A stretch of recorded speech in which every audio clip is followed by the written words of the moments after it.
Doctor Yunus যদি 2 বছরের বেশি থাকে আমি হাতুড়ি ব্যাটালি নিয়ে যমুনাও ভাঙবো ইনশাল্লাহ।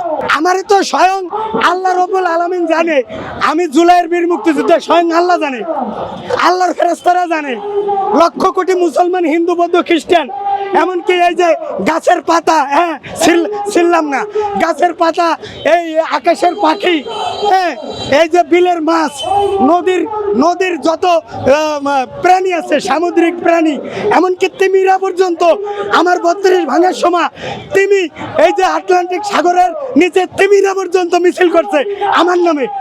আমাকে যে খান সাহেব এগিয়ে চলো 32 ভাঙ্গো 32 ভাঙ্গো, তিমিরা মাছেরা মিছিল করছে আমাকে নিয়ে 32 যখন ভাঙি না। 32 ভাঙতে তো পুরোটা পারি নাই, যেদিনকে পুরোটা ভাঙতে পারবো সেদিনকে মরিও শান্তি পাবো। এখন পুরোটা ভাঙতে পারি নাই, আমার ভিতরে খুব আফসোস।